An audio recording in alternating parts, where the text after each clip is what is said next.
Hello, welcome back to Teen Story Share. This week we're continuing Little House in the Big Woods by Laura Ingalls Wilder.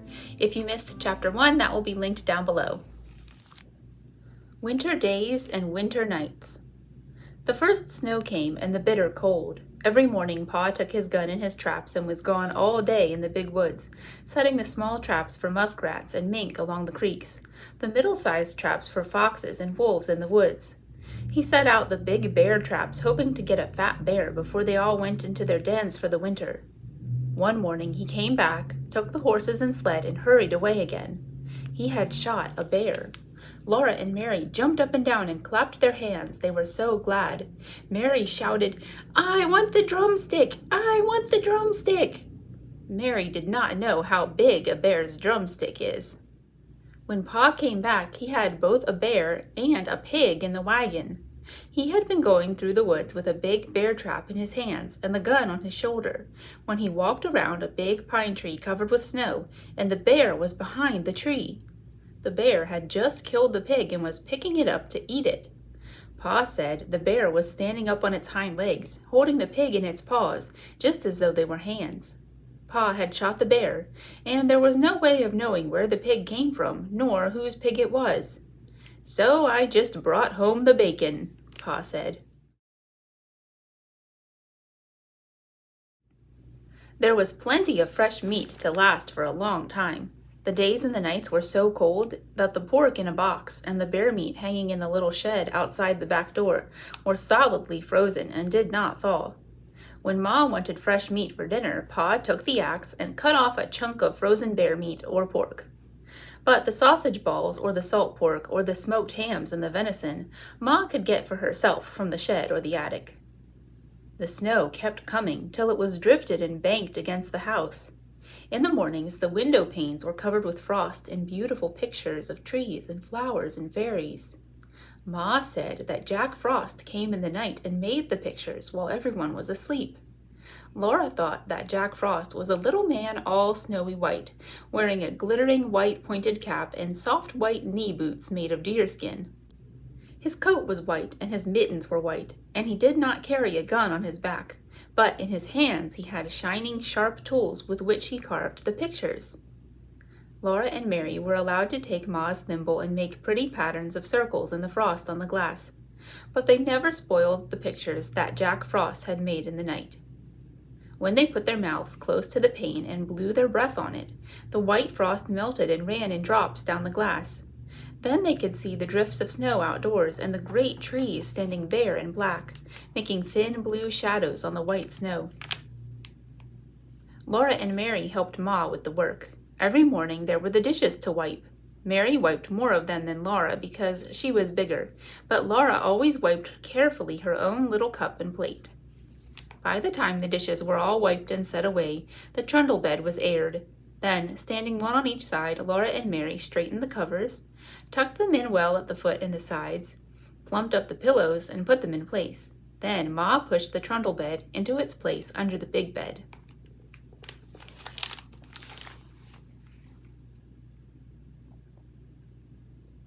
After this was done, Ma began the work that belonged to that day.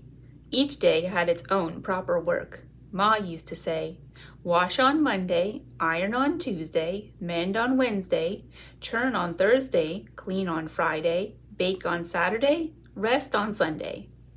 Laura liked the churning and the baking days best of all the week. In winter, the cream was not yellow as it was in summer, and butter churned from it was white and not so pretty. Ma liked everything on her table to be pretty, so in the wintertime she colored the butter.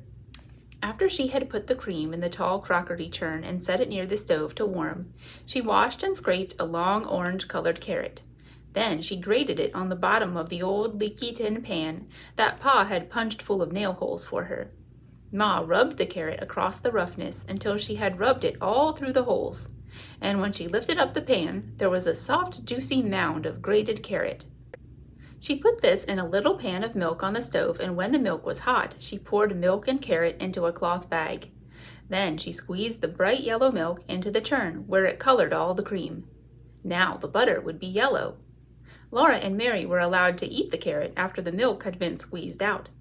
Mary thought she ought to have the larger share because she was older, and Laura said she should have it because she was littler. But Ma said they must divide it evenly. It was very good.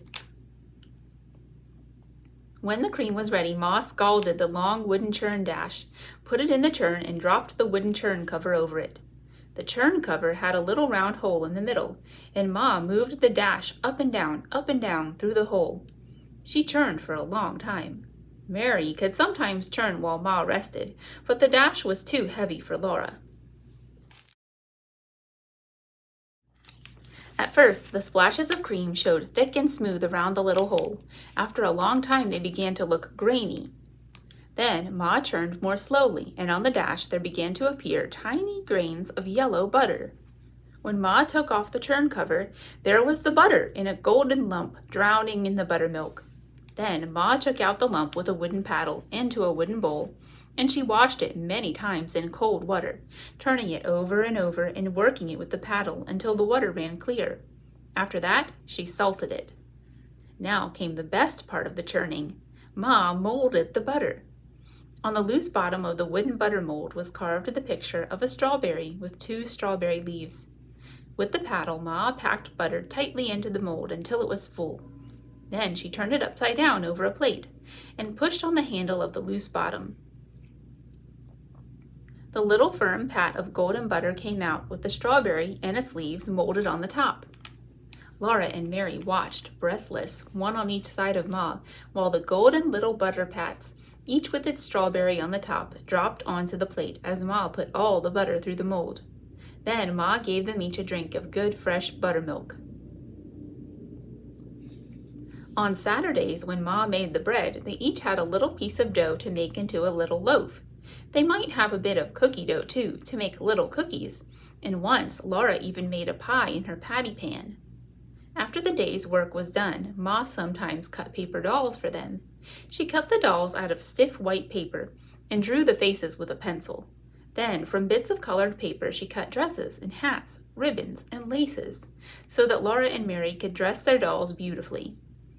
But the best time of all was at night, when Pa came home. He would come in from his tramping through the snowy woods with tiny icicles hanging on the ends of his mustaches. He would hang his gun on the wall over the door, throw off his fur cap and coat and mittens, and call, "Where's my little half-pint of sweet cider half drunk up?" That was Laura, because she was so small. Laura and Mary would run to climb on his knees and sit there while he warmed himself by the fire. Then he would put on his coat and cap and mittens again, and go out to do the chores and bring in plenty of wood for the fire. Sometimes when Pa had walked his trap lines quickly because the traps were empty, or when he had got some game sooner than usual, he would come home early. Then he would have time to play with Laura and Mary. One game they loved was called Mad Dog. Pa would run his fingers through his thick brown hair, standing it all up on end. Then he dropped on all fours and, growling, he chased Laura and Mary all around the room, trying to get them cornered where they couldn't get away. They were quick at dodging and running, but once he caught them against the wood box behind the stove. They couldn't get past Pa, and there was no other way out. Then Pa growled so terribly, his hair was so wild, and his eyes so fierce, that it all seemed real. Mary was so frightened that she could not move. But as Pa came nearer, Laura screamed, and with a wild leap and a scramble, she went over the wood box, dragging Mary with her. And at once there was no Mad Dog at all. There was only Pa standing there with his blue eyes shining, looking at Laura. "Well," he said to her, "you're only a little half-pint of cider half drunk up, but by jinks, you're as strong as a little French horse." "You shouldn't frighten the children so, Charles," Ma said. "Look how big their eyes are." Pa looked, and then he took down his fiddle. He began to play and sing. "Yankee Doodle went to town, he wore his striped trousies. He swore he couldn't see the town, there was so many houses." Laura and Mary forgot all about the Mad Dog.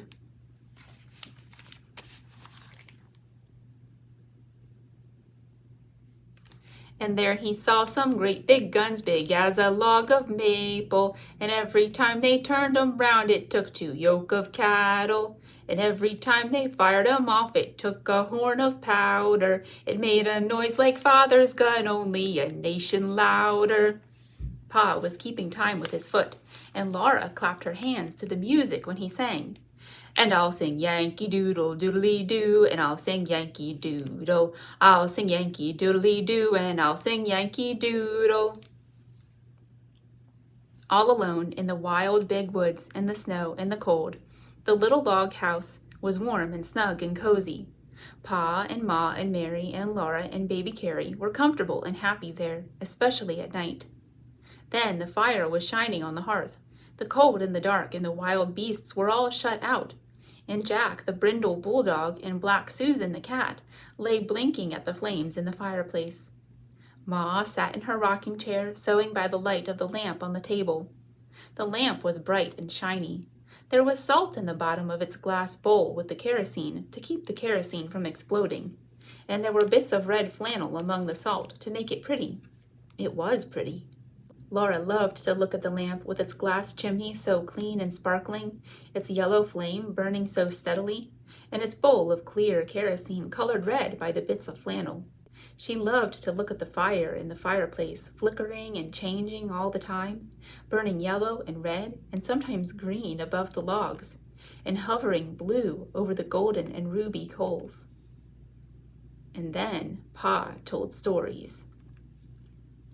When Laura and Mary begged him for a story, he would take them on his knees and tickle their faces with his long whiskers until they laughed aloud. His eyes were blue and merry. One night, Pa looked at Black Susan, stretching herself before the fire and running her claws in and out, and he said, "Do you know that a panther is a cat? A great big wild cat?" "No," said Laura. "Well, it is," said Pa. "Just imagine Black Susan bigger than Jack and fiercer than Jack when he growls. Then she would be just like a panther." He settled Laura and Mary more comfortably on his knees, and he said, "I'll tell you about Grandpa and the panther."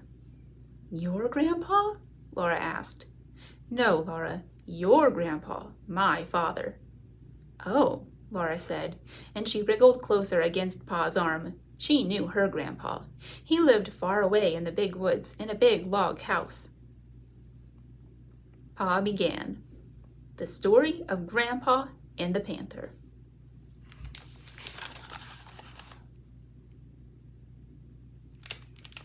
Your grandpa went to town one day and was late starting home.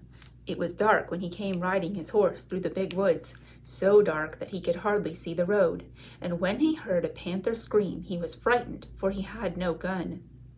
"How does a panther scream?" Laura asked. "Like a woman," said Pa, "like this." Then he screamed so that Laura and Mary shivered with terror. Ma jumped in her chair and said, "Mercy, Charles!" But Laura and Mary loved to be scared like that. The horse, with Grandpa on him, ran fast, for it was frightened too. But it could not get away from the panther. The panther followed through the dark woods. It was a hungry panther, and it came as fast as the horse could run. It screamed now on this side of the road, now on the other side, and it was always close behind. Grandpa leaned forward in the saddle and urged the horse to run faster. The horse was running as fast as it could possibly run, and still the panther screamed close behind. Then Grandpa caught a glimpse of it as it leaped from treetop to treetop almost overhead.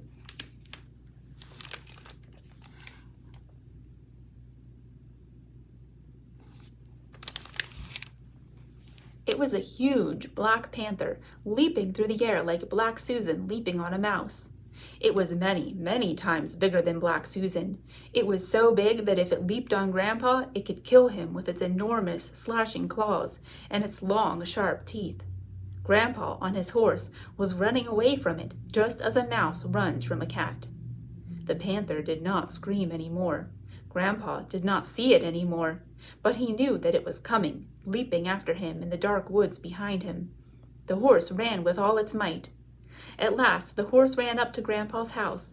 Grandpa saw the panther springing. Grandpa jumped off the horse against the door. He burst through the door and slammed it behind him. The panther landed on the horse's back, just where Grandpa had been. The horse screamed terribly and ran. He was running away into the big woods, with the panther riding on his back and ripping his back with its claws. But Grandpa grabbed his gun from the wall and got to the window, just in time to shoot the panther dead. Grandpa said he would never again go into the big woods without his gun. When Pa told this story, Laura and Mary shivered and snuggled closer to him. They were safe and snug on his knees with his strong arms around them. They liked to be there before the warm fire, with Black Susan purring on the hearth and good dog Jack stretched out beside her. When they heard a wolf howl, Jack's head lifted and the hairs rose stiff along his back. But Laura and Mary listened to that lonely sound in the dark and the cold of the big woods, and they were not afraid. They were cozy and comfortable in their little house made of logs, with the snow drifted around it and the wind crying because it could not get in by the fire.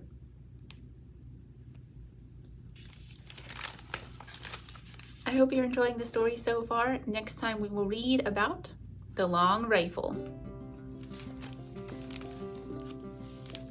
All right, see you next week. Have a nice weekend. Bye.